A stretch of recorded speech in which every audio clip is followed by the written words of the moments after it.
Hey mamas, welcome to another episode of Confessions of a Small Biz Mama. Remember, this month we are talking all about sales and marketing. And in this episode, we are going to talk about why all business is local. Now, I know what you're thinking. Yeah, Kristen, I did not get into this to be a brick and mortar business. I don't want to have a storefront. I don't want to have a location. I don't want to. No. I want to be virtual. And I get that. Okay. And trust me when I say that before moving to Florida, about 40% of my clients were local, like really local. And you know what? I met with all of them virtually. That's right. I think a lot of people think that, like, if you have local clients, you have to meet with them locally. You have to go to their location. You have to work from their location. That's just not the case. I think you have to establish ground rules, right? And I think especially if you're a mom with littles, it is, most people will be perfectly okay with you saying, oh yeah, absolutely, I understand. You've got kids at home. You work when you can work, and you can't work on location. Awesome. Okay.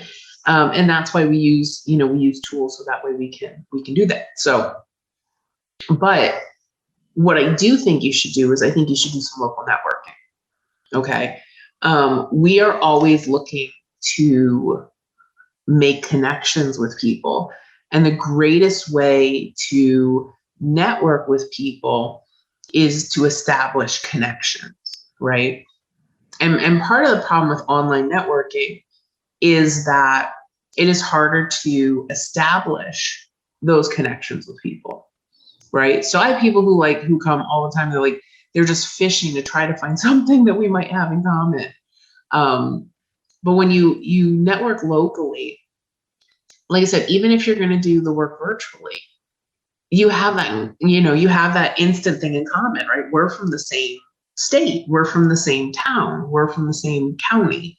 And so it's a lot easier to make those connections when, location is one of them, right? Because a lot of times you'll speak the same language, you like the same restaurants, maybe your kids go to the same school, who knows?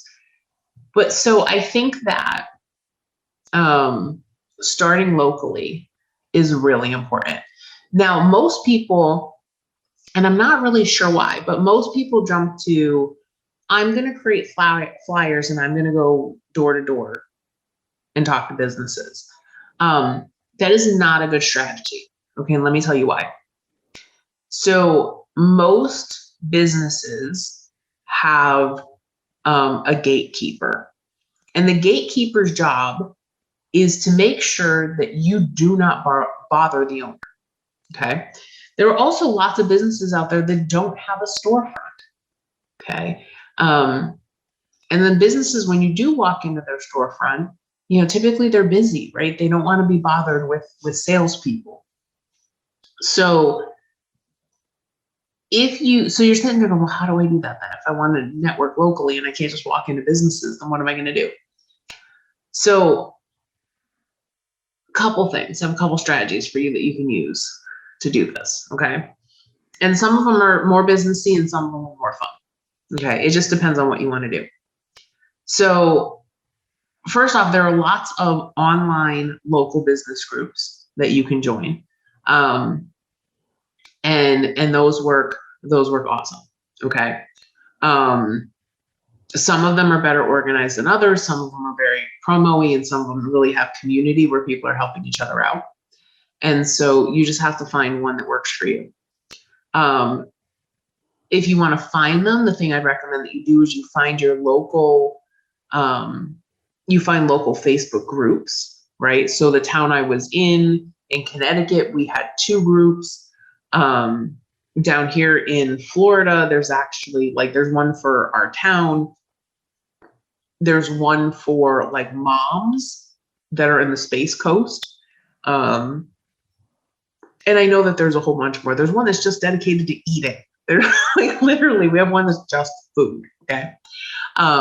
Which is really awesome. It's such a good group, but it's not a group that you want to be in at like 10 o'clock at night. Okay. But anyway, there's lots of them. And so if you ask in one of those groups, like, hey, I'm a business owner, or I'm just starting up my new business and I'm looking to network with other business owners, what groups are out there. That's a really good place to start, because they're going to tell you where the local, online groups are. They're going to tell you where like the groups that are getting together are. And so it's a really, really good place to start. The other thing I would look into is a lot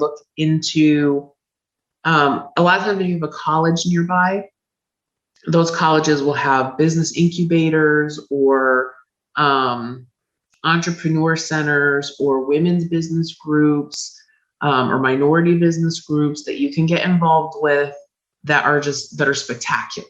Okay. Great place to network, especially if you're a bookkeeper, great place to network.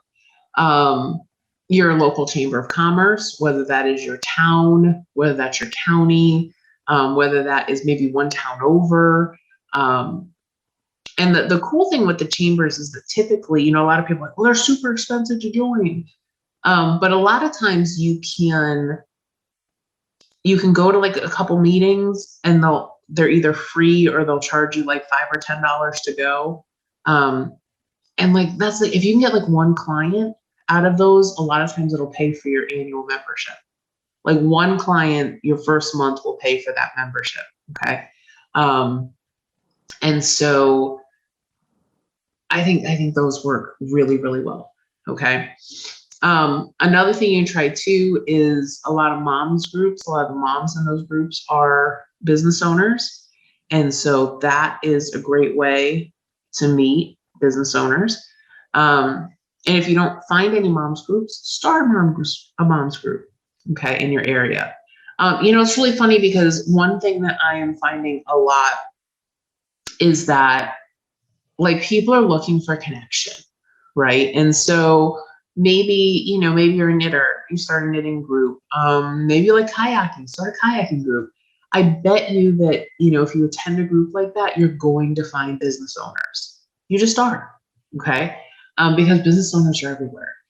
And, I think going door to door, I think you miss a lot of business owners who are home-based just like you are. And home-based business owners are more likely to hire virtual help than brick and mortar business owners are. Okay. And there's so many people that are running businesses out of their home. Everything from, I've had construction clients that didn't really have a location. Like they rented a garage and that was it. And everything else they did out of their home.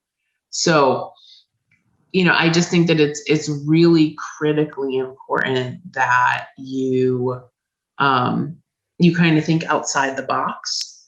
Another thing is like get involved with your kids' PTO. A lot of those parents that are involved are small business owners.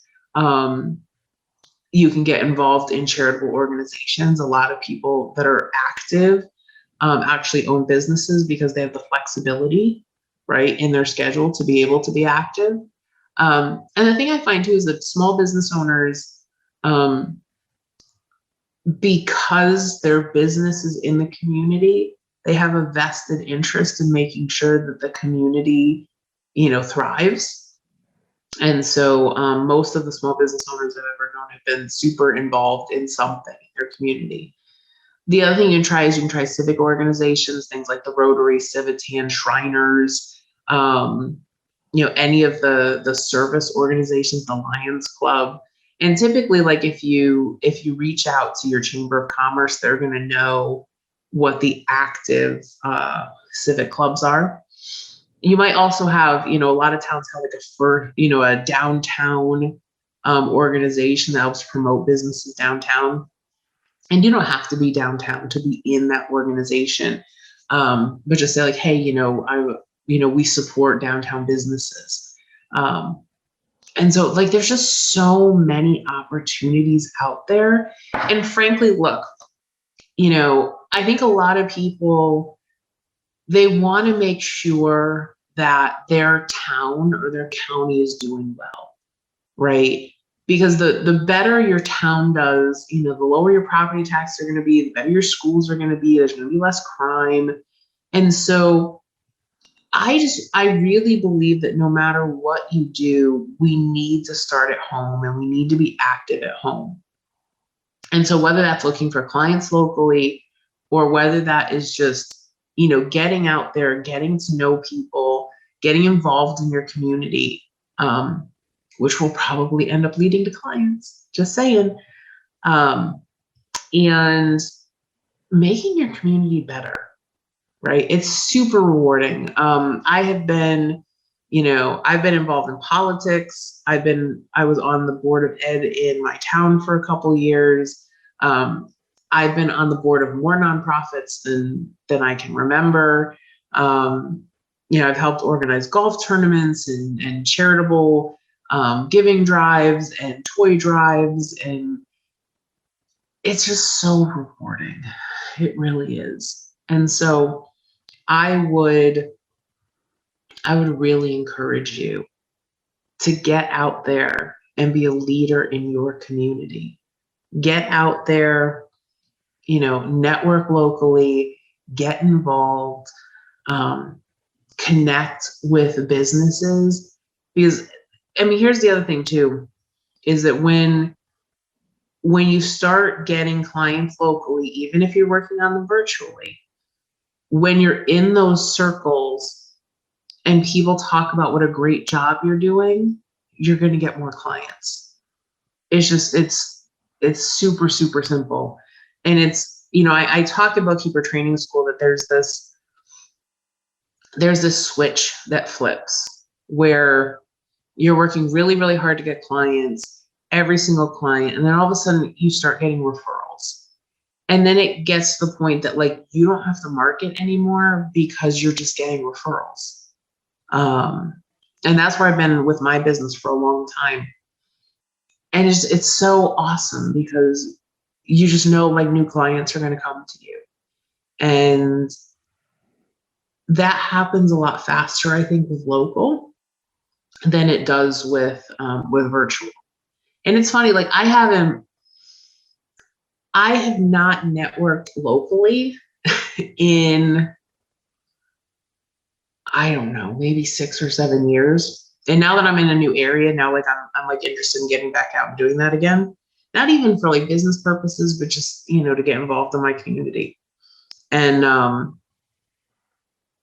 so I still get referrals from people locally from the networking that I did, 5-10 years ago. So, and from the local clients that I still have. So I would really encourage you, get out there, get in your communities, and let me know how it goes. I really want to hear back from you guys about that. You can email us at podcast@smallbizmama.com. That's podcast@smallbizmama.com. And go check out the website. And we have a ton of great resources on there. And go back and check out some other episodes from this month. All right, mamas, thank you so much for all you do. Take care of yourselves. Take care of each other. And I'll talk to you soon. Thank you for listening to Small Biz Mama with Kristen Ingram. If you'd like to learn how to create more margin in your life, please visit us at smallbizmama.com. That's smallbizmama.com.